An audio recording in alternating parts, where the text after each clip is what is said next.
Est-ce que vous saviez que vous pouvez créer un roux chez vous en moins de 5 minutes? Car en effet, pas mal de gens hésitent à faire leur propre roux à la maison par peur de mal réussir. N'achetez plus votre roux tout fait, les amis.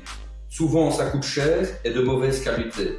Alors qu'ici, avec juste un peu de beurre et un peu de farine, on peut le faire rapidement. Je vous explique tout ça. Aujourd'hui, je vous montre que c'est facile et en plus pas cher. Il faut juste toujours regarder le ratio 50-50. Si vous avez 50 g de farine, il faut 50 g de beurre. Voilà. On prépare ça tout de suite. Évidemment, il vous faut un petit poêlon et une cuillère en bois. Et ce sera rapide. Alors, on démarre ça tout de suite. On y met pour commencer les 50 g de beurre qu'on fait fondre, blondir comme on dit. Donc voilà, le beurre est fondu.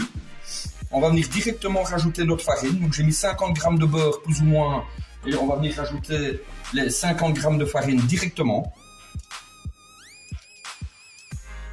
Voilà, voilà. Et on va mélanger. Maintenant ici c'est une opération très importante dans le sens où on va le cuire pour enlever la crudité de la farine. Voilà, tout simplement.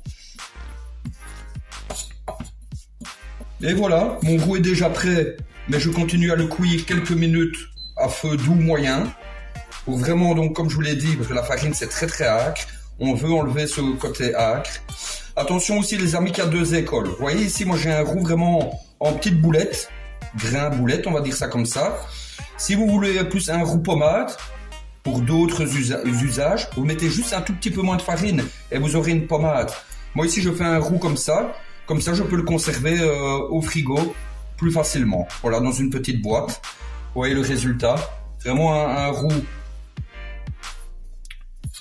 parfait en petits grains. Vous diriez une petite semoule quand il est fini comme ça. Alors, pendant qu'on termine la cuisson du roux tout doucement, l'utilité du roux, évidemment pour la traditionnelle béchamel, la sauce mornay qui va avec, et vous pouvez aussi lier vos soupes, vos ragoûts, vos gratins, etc.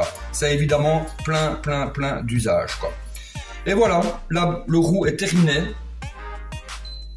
J'espère que cette vidéo vous a été bénéfique, que vous oserez maintenant à l'avenir faire vos roux chez vous.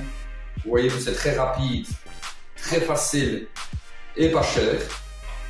Je vous invite à mettre en commentaire vos expériences avec le roux et de vous abonner pour mes prochaines recettes.